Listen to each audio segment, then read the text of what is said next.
Hello, नमस्कार और आदाब मेरे सारे दोस्तों को। आपके दोस्त और रहनुमा इरफान की तरफ से एक बार फिर आपके साथ हूँ आपके अपने चैनल एस्ट्रो एश्योरेंस पर।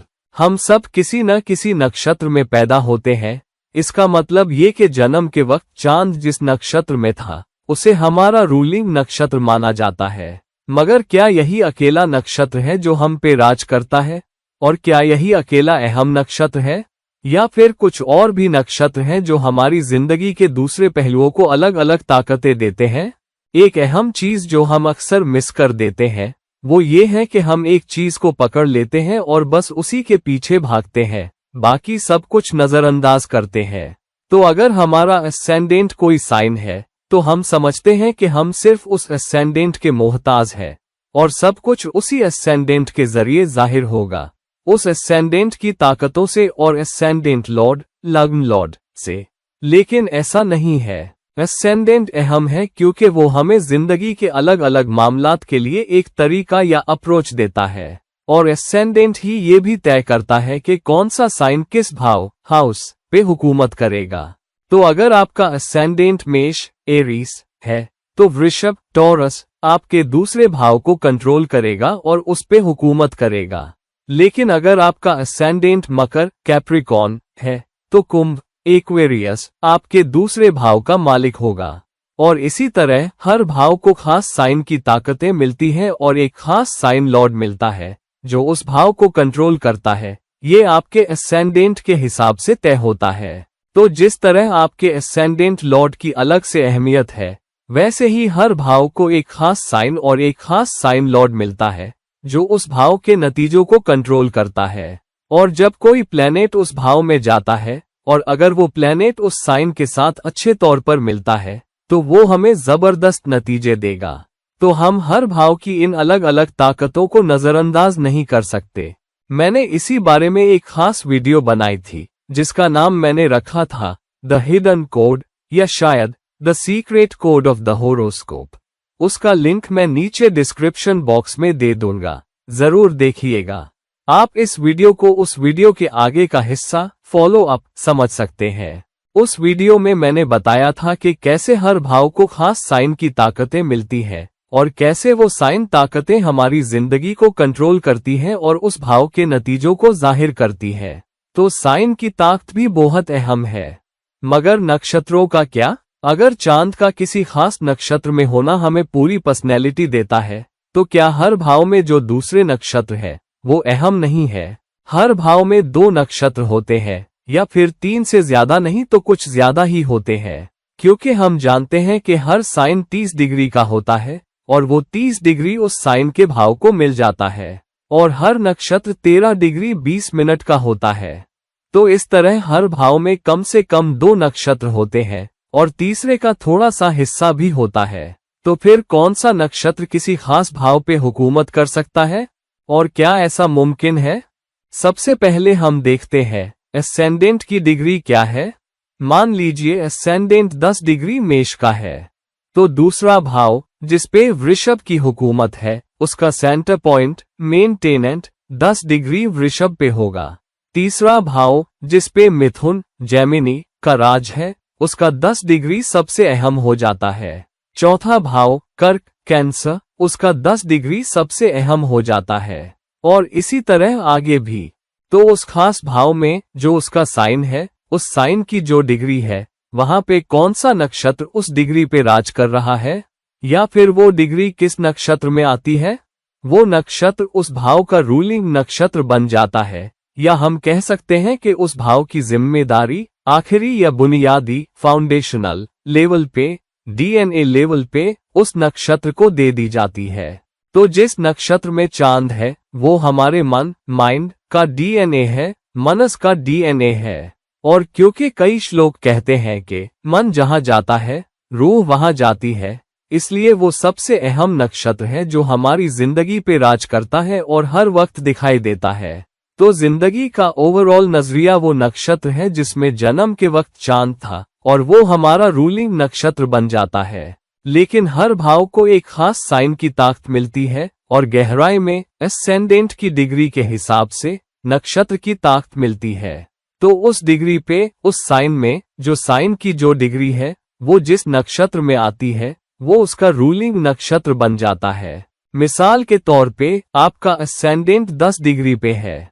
अब पहले 10 डिग्री मेष साइन में आते हैं अश्विनी नक्षत्र में, तो मेष साइन में 10 डिग्री पे अश्विनी नक्षत्र आता है। तो असेंडेंट के लिए, पहले भाव के लिए रूलिंग नक्षत्र अश्विनी बन जाता है। 10 डिग्री मेष असेंडेंट पे है और वो असेंडेंट पे राज करता है।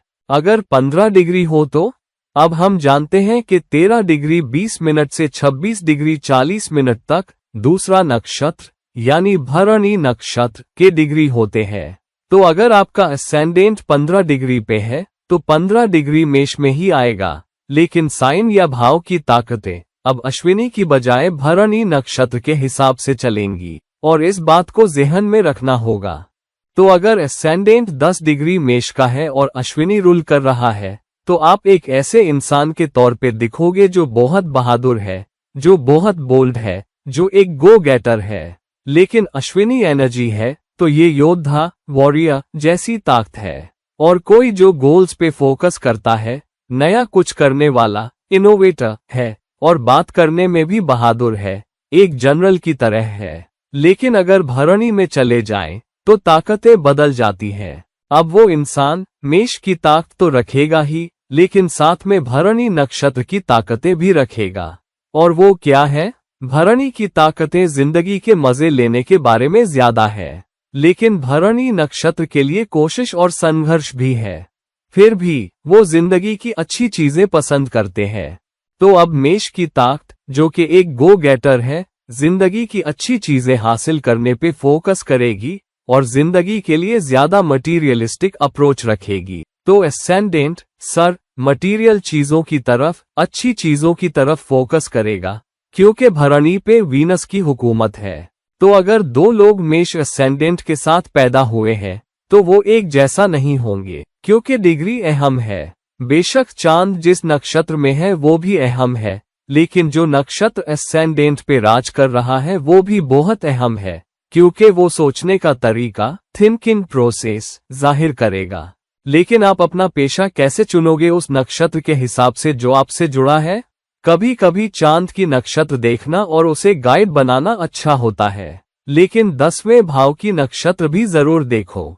सिंह लियो असेंडेंट है तो 10वें भाव में वृषभ टॉरस एनर्जी है। अब अगर असेंडेंट 20 डिग्री सिंह का है तो 20 डिग्री वृषभ 10वें भाव की एनर्जी होगी। अब 20 डिग्री वृषभ कहाँ आता है? कौन से नक्षत्र में आता है? वो रोहिणी नक्षत्र में आता है।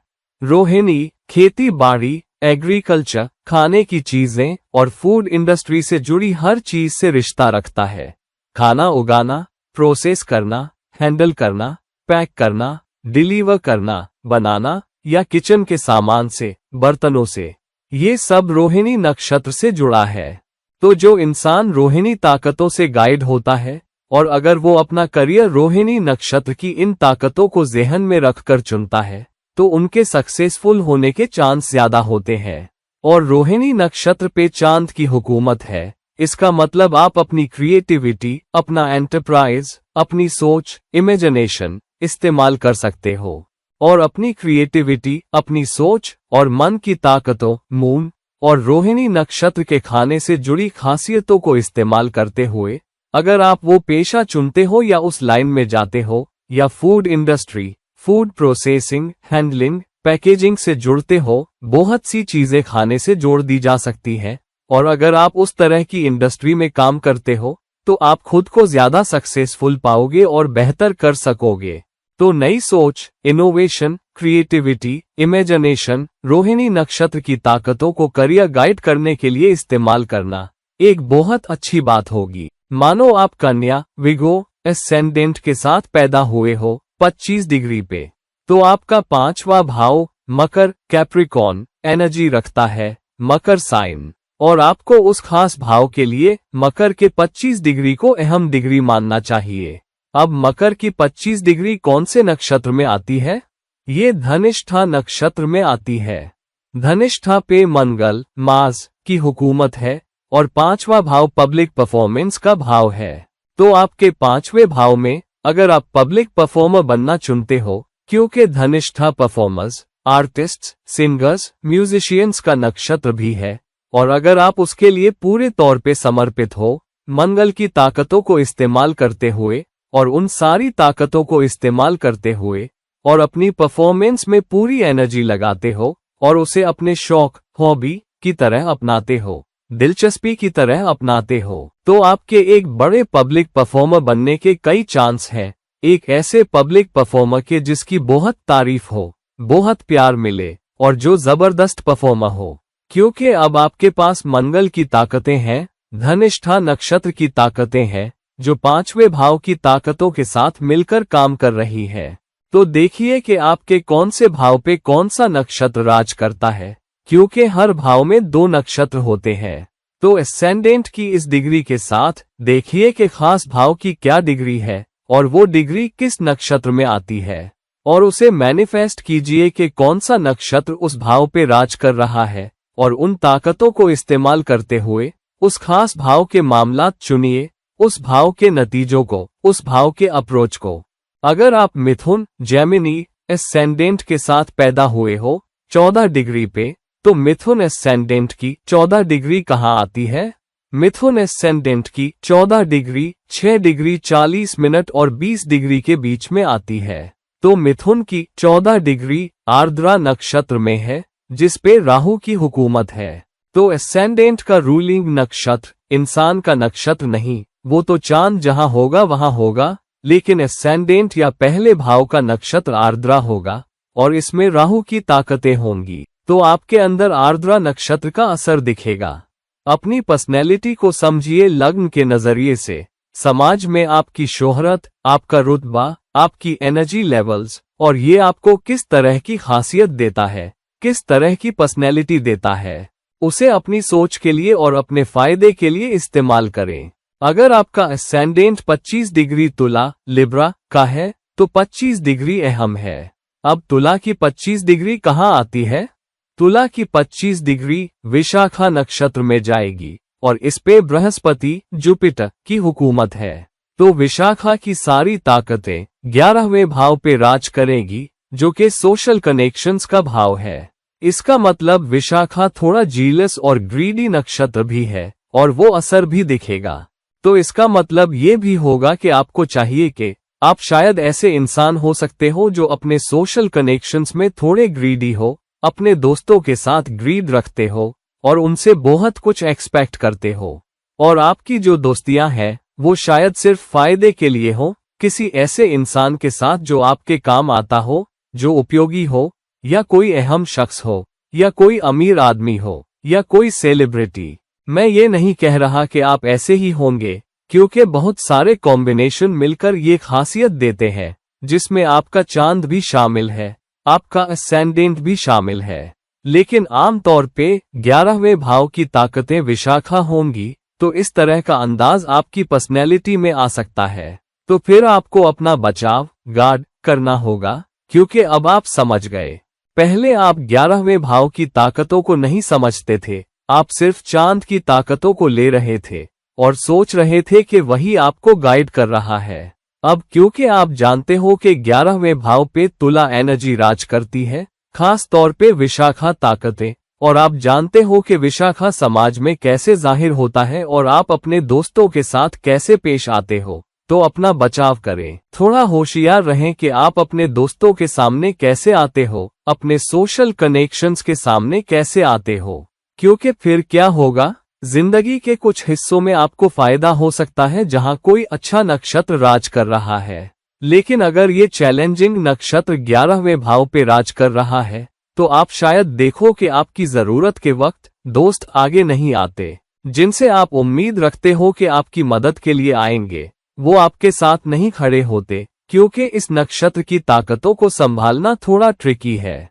तो अगर आपके 11वें भाव में ऐसी शक्ति ताकतें हैं, तो होशियार रहें कि आप समाज के साथ कैसे पेश आते हो, अपने सोशल कनेक्शंस के साथ कैसे पेश आते हो, दोस्तों के साथ कैसे पेश आते हो, और अगर आप किसी बड़े ऑर्गेनाइजेशन में काम करते हो तो कैसे पेश आते हो, क्योंकि आपकी जरूरत के वक्त आपके अपने सुपरवाइजर्स, आपके अपने बॉस, आपके अपने कॉलीग्स, आपकी अपनी टीम आपके साथ सपोर्ट के लिए नहीं आएंगे। तो होशियार रहें।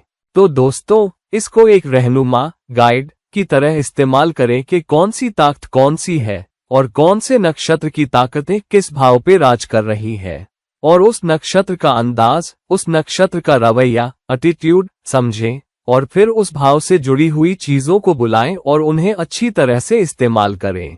उन्हें इस्तेमाल करें ये समझने के लिए कि आपको अपने एसेंडेंट नक्षत्र के हिसाब से खुद को कैसे पेश करना है, आपको 10वें भाव की नक्षत्र के हिसाब से कौन सा करियर चुनना है, आपको 11वें भाव की नक्षत्र के हिसाब से दोस्तों या आम समाज के साथ कैसे काम करना है, आपको दूसरे भाव के मामलात के हिसाब से पैसे कैसे संभालने हैं, चौथे भाव की नक्षत्र के हिसाब से आपको अपने रिश्तों को, अपनी शादीशुदा जिंदगी को कैसे संभालना है, 7वें भाव की नक्षत्र के हिसाब से, 5वें भाव की नक्षत्र के हिसाब से आपको अपने बच्चों से कैसे रिश्ता रखना है, उनकी परवरिश कैसे करनी है, 6ठे भाव की नक्षत्र के हिसाब से आपको मुकाबले कैसे करने हैं, ऑफिस में साथियों के साथ कैसे पेश आना है, किस तरह की सर्विस करनी है, और आगे भी ऐसे ही। तो दोस्तों, अब जबकि हमने बात कर ली कि क्यों किसी खास भाव की खास डिग्री अहम होती है, एसेंडेंट की खास डिग्री के साथ उसके रिश्ते की वजह से,